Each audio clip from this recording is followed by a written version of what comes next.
Desejo que a paz do Senhor Jesus esteja sobre cada vida e em cada coração. A mensagem de hoje, que tem como título Jesus e os dois discípulos, se encontra no Evangelho de Lucas, capítulo 24, versículos 13 a 35. O texto bíblico diz assim: Naquele mesmo dia, 2 deles estavam de caminho para uma aldeia chamada Emaús, distante de Jerusalém 60 estádios.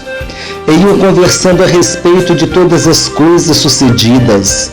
Aconteceu que, enquanto conversavam e discutiam, o próprio Jesus se aproximou e ia com eles. Os seus olhos, porém, estavam como que impedidos de o reconhecer. Então lhes perguntou Jesus: Que é isso que vos preocupa e de que ides tratando à medida que caminhais? E eles pararam entristecidos.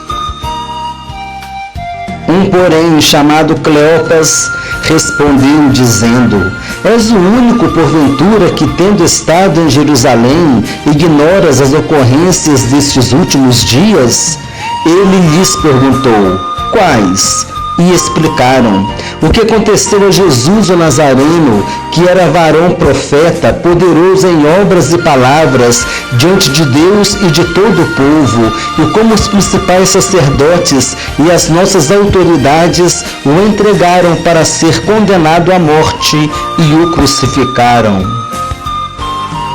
Ora, nós esperávamos que fosse ele quem havia de redimir a Israel, mas depois de tudo isto, é já este o 3º dia desde que tais coisas sucederam.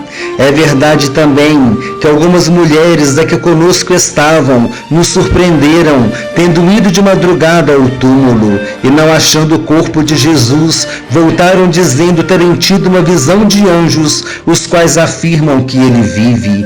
De fato, alguns dos nossos foram ao sepulcro e verificaram a exatidão do que disseram as mulheres, mas não o viram. Então lhes disse Jesus: Ó nécios e tardos de coração, para crer tudo o que os profetas disseram. Porventura não convinha que o Cristo padecesse e entrasse na sua glória? E começando por Moisés, discorrendo por todos os profetas, expunha-lhes o que a seu respeito constava em todas as Escrituras. Quando se aproximavam da aldeia para onde iam, ele fez menção de passar adiante, mas eles o constrangeram, dizendo: Fica conosco, porque é tarde e o dia já declina. E entrou para ficar com eles. E aconteceu que, quando estavam à mesa, tomando ele o pão, abençoou-o e, tendo-o partido, lhes deu. Então se lhes abriram os olhos e o reconheceram. Mas ele desapareceu da presença deles. E disseram um ao outro: Porventura não nos ardia o coração quando ele, pelo caminho, nos falava, quando nos expunha as Escrituras? E, na mesma hora, levantando-se, voltaram para Jerusalém, onde acharam reunidos os 11 e outros com eles, os quais diziam: O Senhor ressuscitou e já apareceu a Simão. Então os dois contaram o que lhes acontecera no caminho e como fora por eles reconhecido no partir do pão. O texto base desta mensagem retrata um dos acontecimentos ocorridos depois da ressurreição do Senhor Jesus. Sabemos que Jesus ressuscitou no primeiro dia da semana. O início do capítulo 24 nos diz que algumas mulheres foram ao sepulcro de Jesus, ainda de madrugada, levando perfumes que haviam preparado. E quando chegaram lá, viram que a pedra estava removida e que o corpo de Jesus não se encontrava mais no sepulcro. Então 2 anjos apareceram e disseram a elas que Jesus havia ressuscitado. Eles lembraram as mulheres que o Senhor Jesus tinha avisado que seria necessário que ele fosse entregue nas mãos dos pecadores e que fosse crucificado, mas que ressuscitaria ao 3º dia. Então as mulheres se lembraram das palavras do Senhor, voltaram à cidade e relataram aos 11 apóstolos e a mais alguns que estavam com eles o que tinha acontecido. Pedro e João foram correndo ao sepulcro e constataram que realmente o corpo de Jesus não estava mais lá. O versículo 13 nos diz que nesse mesmo dia, 2 dos discípulos que estavam com os 11 apóstolos tomaram a estrada a caminho de uma aldeia chamada Emaús. Emaús ficava cerca de 11 quilômetros distante de Jerusalém. De acordo com alguns estudiosos da Bíblia, o caminho de Jerusalém a Emaús era íngreme, ou seja, com muitas subidas e também arenoso. Porque a estrada apresentava essas condições, a caminhada de Jerusalém a Emaús demorava aproximadamente um dia. É interessante nós observarmos que aqueles homens ouviram o testemunho daquelas mulheres e também ouviram Pedro e João dizerem que o sepulcro estava vazio, mas mesmo assim decidiram voltar para casa. Eles abandonaram os discípulos em Jerusalém e foram embora para casa, talvez até mesmo com a intenção de voltar à velha vida que tinham antes de se tornarem discípulos de Jesus. Essa atitude demonstra claramente que eles tinham perdido a visão espiritual. Antes eles estavam com os apóstolos e certamente conviveram com Jesus, ouvindo as suas palavras, suas pregações e até mesmo presenciando muitos de seus milagres. Mas agora, mesmo ouvindo os testemunhos sobre a ressurreição de Jesus, eles foram embora e tomaram o caminho para a aldeia de Emaús. É interessante observarmos no capítulo 21 do Evangelho de João que Pedro tomou semelhante atitude. Em determinado momento, depois da ressurreição de Jesus e depois de Jesus ter aparecido várias vezes, Pedro toma a decisão de ir pescar. E os discípulos que estavam com ele o acompanharam. Durante toda a noite eles trabalharam e nada pescaram. Quando haviam retornado pela manhã, alguém perguntou se eles tinham algum alimento. Então eles disseram que trabalharam a noite toda e que não tinham pescado nada. Então esse estranho lhes disse: lançai a rede à direita do barco e achareis. Assim eles o fizeram, conseguindo pescar 153 grandes peixes. Nesse momento João reconheceu que era Jesus. Pedro se vestiu e pulou na água e alguns outros apóstolos levaram o barco para a margem. Nessa passagem nós também podemos perceber que esses apóstolos tinham perdido a visão espiritual. Pedro tinha se esquecido da promessa de Jesus de que faria dele um pescador de homens. Agora ele estava voltando às práticas de sua antiga vida. Pedro esquecera-se da promessa de que seria um pescador de homens e voltou a ser um pescador de peixes. Ele e os apóstolos trabalharam em vão durante a noite toda, porque estavam fora dos propósitos do Senhor para suas vidas. Tanto os discípulos a caminho de Emaús, quanto os discípulos no barco estavam se desviando dos propósitos de Deus para suas vidas. Mesmo Jesus se manifestando depois de sua ressurreição, eles se esqueceram das palavras do Senhor e tomaram a decisão de voltar a praticar as suas antigas atividades. Essa passagem permite que façamos diversas aplicações para as nossas vidas. A primeira diz respeito ao risco que corremos de nos desviarmos dos propósitos de Deus, assim como aqueles apóstolos que estavam no barco. Isso acontecerá se nós também nos esquecermos de suas promessas e então começarmos a direcionar as nossas vidas para aquilo que não é propósito de Deus para nós. Precisamos fazer uma séria reflexão a respeito de nossas vidas espirituais. Precisamos permanecer firmes nas promessas do Senhor e não desviar os nossos caminhos daquilo que Deus deseja para nós. A segunda aplicação diz respeito ao trabalho infrutífero dos apóstolos durante toda a noite.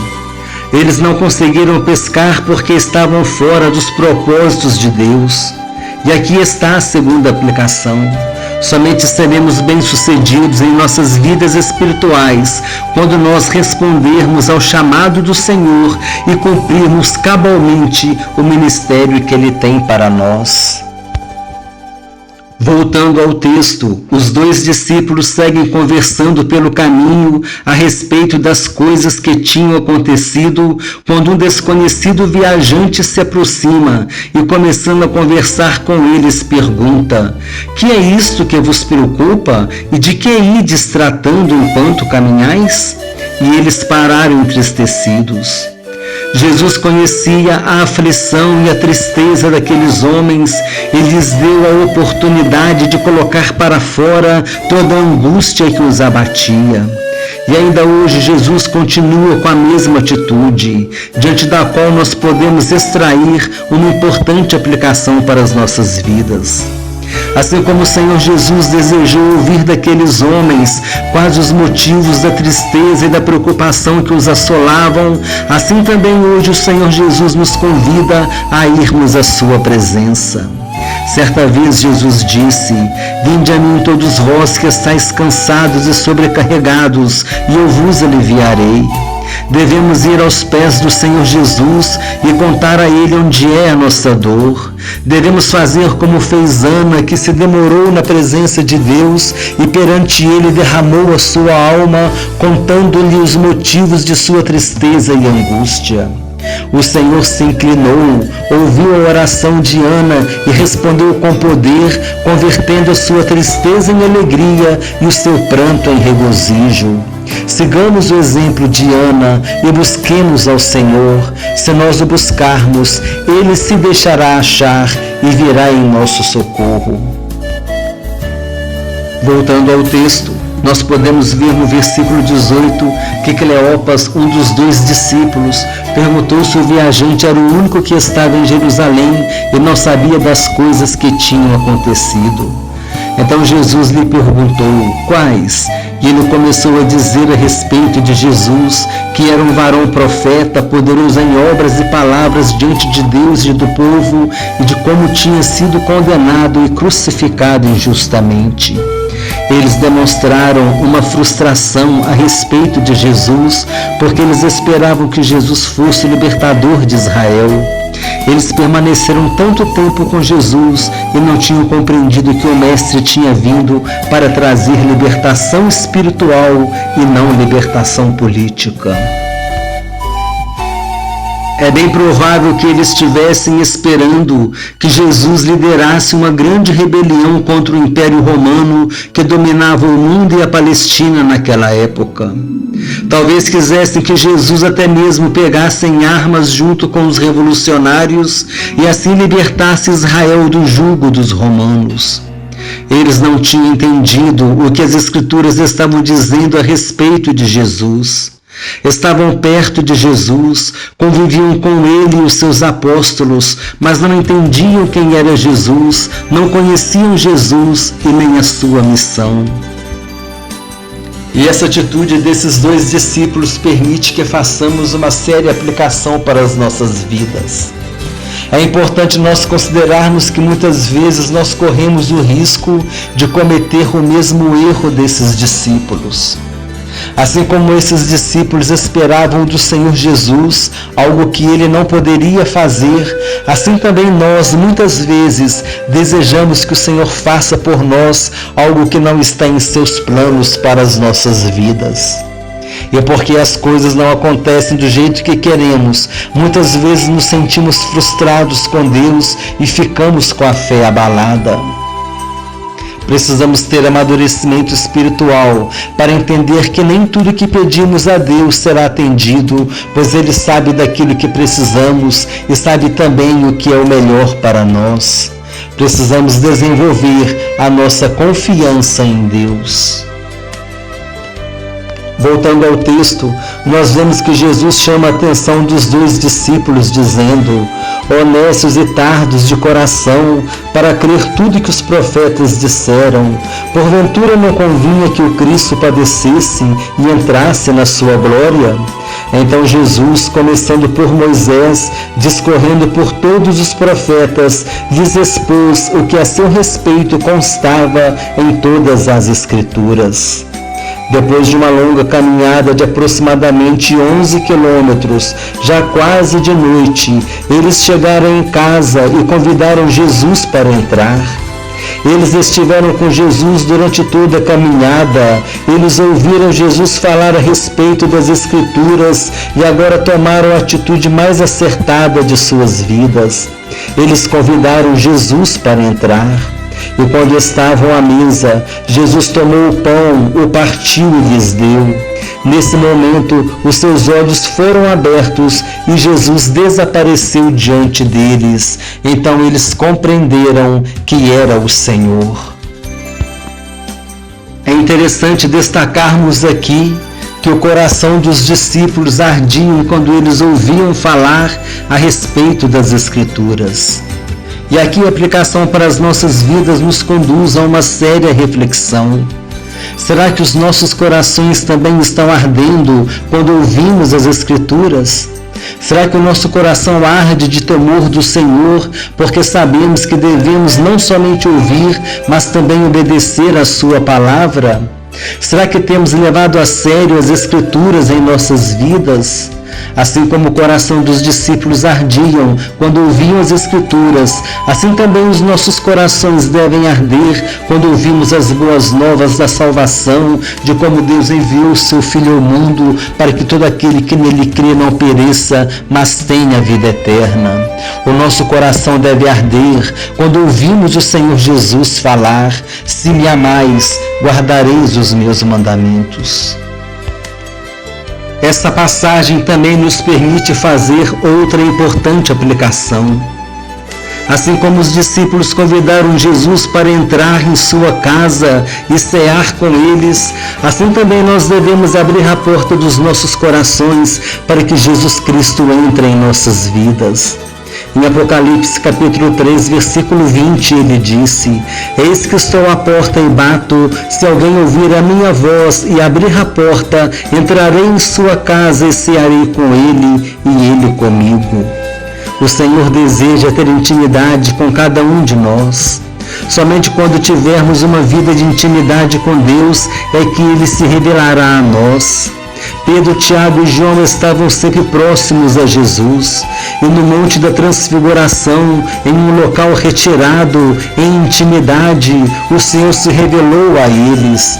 Pedro, Tiago e João viram que o rosto de Jesus era mais resplandecente do que o sol e suas vestes brilhavam como a luz de um relâmpago.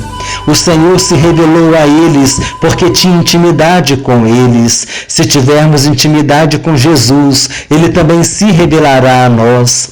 Precisamos entender isto. Quanto mais íntimos formos do Senhor, mais Ele se revelará a nós.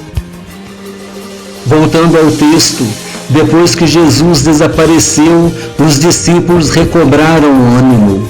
Eles agora tinham tido uma nova experiência com Jesus. Essa experiência renovou a fé deles, renovou o ânimo deles e agora, mesmo à noite, eles se animaram a descer 11 quilômetros em direção a Jerusalém para compartilhar com os apóstolos a experiência que tinham tido. E podemos fazer aqui mais uma aplicação para as nossas vidas. Veja como é importante ter uma nova experiência com Jesus. Quantas vezes nós nos sentimos desanimados na nossa fé e até mesmo abatidos. Muitas vezes os problemas nos preocupam e nos entristecem. É exatamente nesse momento que nós precisamos ter a nossa fé renovada. Precisamos experimentar o lavar renovador e regenerador do Espírito Santo em nossas vidas. Nós precisamos ter novas experiências com o Senhor Jesus. Novas experiências trarão novas vivências. Novas experiências nos farão crescer na graça e no conhecimento do nosso Senhor Jesus. Assim como aqueles discípulos tiveram um ânimo renovado depois de uma nova experiência com o Senhor, assim também acontecerá conosco. Peçamos ao Senhor que nos dê novas experiências em Sua presença, experiências que glorifiquem o Seu nome em nossas vidas. Para concluir, faremos agora um breve resgate das aplicações para as nossas vidas que foram extraídas no decorrer da mensagem. A primeira aplicação diz respeito ao esquecimento das promessas do Senhor. Assim como aqueles discípulos se esqueceram das promessas do Senhor Jesus e voltaram para as práticas antigas, assim também poderá acontecer conosco se esquecermos as promessas que Deus tem para nós. Corremos o sério risco de perder a visão espiritual e até mesmo abandonarmos o primeiro amor. A segunda aplicação diz respeito à necessidade de estarmos no centro da vontade do Senhor. Os discípulos trabalharam a noite toda e nada pescaram, e esta é a aplicação. Assim como os discípulos não tiveram sucesso em um trabalho que não estava no plano de Deus para suas vidas, assim também seremos mal-sucedidos se não fizermos a vontade de Deus. Somente seremos bem-sucedidos em nossas vidas espirituais quando nós respondermos ao chamado do Senhor e cumprirmos cabalmente o ministério que Ele tem para nós. A terceira aplicação diz respeito a Jesus querer ouvir os discípulos. Assim como Jesus desejou ouvir o que estava deixando os discípulos tristes e preocupados, assim também o Senhor deseja ouvir de cada um de nós o que nos aflige, preocupa e entristece. Devemos ir aos pés da cruz, contar a Jesus onde é a nossa dor. Certamente Ele estenderá a sua mão de poder em nossas vidas, nos dando conforto, consolo e direção. A quarta aplicação para as nossas vidas diz respeito ao fato de esperarmos de Jesus algo que nós não devemos esperar. Assim como aqueles discípulos se decepcionaram porque Jesus não se revelou como um líder político revolucionário, assim também nós corremos o risco de ficarmos decepcionados quando o Senhor não atende um pedido nosso. Quer Jesus nos atenda ou não, devemos manter a nossa fé firme em sua presença, crendo que Ele tem o melhor para nós. A quinta aplicação para as nossas vidas diz respeito ao fervor pelas Escrituras. Assim como os corações daqueles discípulos ardiam quando eles ouviam falar a respeito das Escrituras, assim também os nossos corações devem arder, não somente para ouvir, mas também para obedecer às Escrituras. Precisamos fazer uma séria reflexão sobre isso. Precisamos entender que demonstraremos o nosso amor a Deus quando obedecermos a sua palavra. A sexta aplicação para as nossas vidas diz respeito à intimidade com o Senhor. Assim como Jesus se revelou aos discípulos somente em um momento de intimidade com eles, assim também Ele se revelará a nós somente quando tivermos uma vida de relacionamento e intimidade com Ele. Não devemos nos esquecer disto. Quanto mais íntimos nós formos de Deus, mais Ele se revelará a nós. Quanto mais próximos do Senhor, mais nós o conheceremos. A sétima e última aplicação para as nossas vidas diz respeito à necessidade de termos mais experiências com o Senhor. Assim como os discípulos tiveram uma nova experiência com Jesus e experimentaram uma renovação em seus ânimos e em sua fé, assim também teremos a nossa fé avivada e renovada quando tivermos mais experiências com o Senhor. Precisamos pedir a Deus experiências que glorifiquem o seu nome em nossas vidas. Desejo que Deus abençoe a todos ricamente em nome do Senhor Jesus e que esta mensagem continue falando aos nossos corações pelo poder do Espírito Santo.